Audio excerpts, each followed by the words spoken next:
السلام علیکم دوستوں رسول اللہ صلی اللہ علیہ وآلہ وسلم نے حضرت عمر رضی اللہ تعالیٰ عنہ سے پوچھا کہ اے عمر، تم اپنے کو مرنے پر کیسا دیکھتے ہو کہ لوگ تمہارے لیے قبر کھودیں، پھر تمہیں غسل دے کر کفن پہنائیں اور پھر تمہیں لے جا کر قبر میں رکھ کر چلے آئیں؟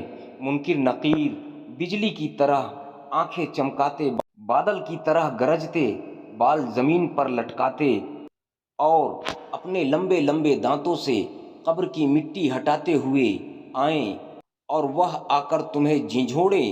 تو حضرت عمر نے عرض کیا کہ یا رسول اللہ صلی اللہ تعالیٰ علیہ وآلہ وسلم، کیا اس وقت میری عقل میرے ساتھ ہوگی؟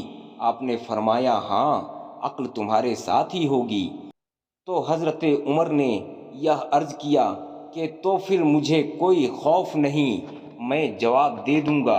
ایک روایت ہے کہ قبر میں سوال و جواب صرف امت محمدی کی خصوصیت اور انبیاء صادقین کی امت پر اللہ تعالیٰ کی نافرمانی کی وجہ سے عذاب نازل ہو جاتا ہے، لیکن رسول اللہ صلی اللہ علیہ وآلہ وسلم کی آمد کے بعد وہ عذاب کو موقوف کر دیا گیا اور اس کی جگہ منکر نقیر اور سوال جواب کا سلسلہ جاری کیا گیا، اور جو شخص مرنے کے بعد دفن نہیں کیا جاتا اس سے بھی سوال اور جواب کیا جاتا ہے۔ دوستوں، موت دراصل بندائے مومن کا تحفہ ہے۔ حضور پاک صلی اللہ علیہ وآلہ وسلم کا ارشاد ہے کہ مومن کا تحفہ موت ہے اور اس کے لیے ایک خوشبودار پھول ہے۔ سلیمان بن عبد المالک نے ابو اعظم رحمۃ اللہ علیہ سے پوچھا کہ یہ بتائیے کہ ہم موت سے کیوں گھبراتے ہیں؟ انہوں نے فرمایا، اس لیے گھبراتے ہو کہ تم نے آخرت کو برباد کر دیا اور دنیا کو آباد کیا، لہذا آبادی سے ویرانے میں جانا پسند نہیں کرتے۔ سلیمان نے کہا، آپ صحیح فرماتے ہیں۔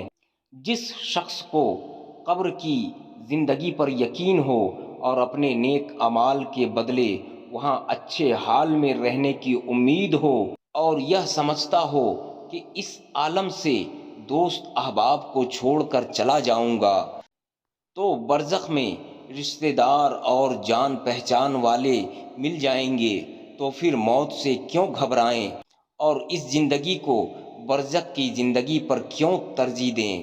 حدیث میں ہے کہ دو چیزوں کو انسان مکروہ جانتا ہے، ایک تو موت ہے، حالانکہ موت اس کے واسطے فتنے سے بہتر ہے، دوسری مفلسی ہے، کیونکہ مفلسی حساب دینے کے لیے آسان ہے۔ علماؤں نے فرمایا ہے کہ جو شخص موت کو یاد کرے گا اس کو اللہ تعالی 3 کرامت دے گا، پہلی جلد توبہ، دوسری دل کی قناعت اور تیسری عبادت میں دل جمائی اور اطمینان، اور جو موت کو بھول جائے گا اس پر 3 بلائیں نازل ہوں گی۔ پہلی توبہ کی، اس کو توفیق نہیں ہوگی، دوسری تھوڑی چیز اس کو قناعت نہ کرے گی، اور تیسری عبادت میں سستی کرے گا۔ کسی شخص نے حضور صلی اللہ علیہ وآلہ وسلم سے سوال کیا کہ کون مومن سب سے زیادہ عقل مند ہے؟ تو آپ نے فرمایا کہ جو موت کو سب سے زیادہ یاد کرے اور نیک اعمال سے موت کے بعد کا سامان درست کرے۔ حضرت علی رضی اللہ تعالیٰ عنہ نے فرمایا کہ سب لوگ سو رہے ہیں، جب مریں گے تب آنکھ کھلے گی۔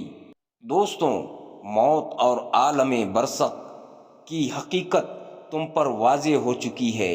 تم خود بخود سوچو کہ جو زندگی تم نے گزار چکی ہے اس میں آخرت کے لیے کیا کیا سامان مہیا کر رکھا ہے۔ تم نے دنیا کو آباد کیا اور آخرت کو برباد کیا۔ یہاں کسی کے بارے میں یہ پتہ کرنا ممکن نہیں ہے کہ وہ گناہگار ہے یا نیک ہو سکتا ہے۔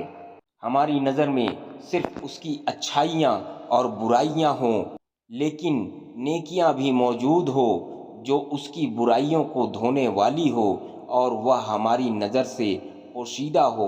اس لیے ہر شخص کو اپنے غرور گناہوں اور خطاؤں پر نظر رکھنا چاہیے، اپنی اصلاح کی فکر اور کوشش کرنی چاہیے۔ اس لیے تم ایک دوسرے کی برائی کرنے سے پرہیز کیا کرو، اپنی زندگی کو سنوارنے کی جد و جہد کیا کرو تاکہ آخرت کے لیے بہترین سامان جمع کر سکو اور تم اللہ تعالیٰ کی خوشنودگی حاصل کر سکو۔ شراب پینا، جناح خوری، چوری، جوا، جھوٹ، غیبت، چغل خوری، عیب، ظلم، ماں باپ کی نافرمانی اور اس قسم کی بہت سے گناہوں کے بارے میں تم پڑھ چکے کہ ہمیں کس قدر کے سخت عذاب ہمیں اسی گناہ کے بدلے میں ملتا ہے۔ تمام گناہوں سے توبہ کرو اور نماز، روزہ، حج، زکوٰۃ، خیرات، صدقہ، رحم دلی، محبت اور بھائی چارہ ایسے تمام نیک کاموں پر دل سے عمل کرو۔ تمہارے یہ سبھی اعمال آخرت میں کام آئیں گے اور تم کو عذاب سے محفوظ رکھیں گے۔ اللہ تعالی ہمیں نیک عمل کرنے کی توفیق عطا فرمائے۔ آمین ثم آمین یا رب العالمین۔ دوستوں، یہ واقعہ آپ کو کیسا لگا آپ کمنٹ میں ضرور بتائیں اور ہمارے چینل کو سبسکرائب کر لیں، کیونکہ ہم اسی طرح کی اور ویڈیو آپ کے لیے لے کر آتے رہتے ہیں۔ اگلا ویڈیو لانے تک کے لیے آپ سب سے اجازت چاہتے ہیں۔ اللہ حافظ، دعاؤں میں یاد رکھیں۔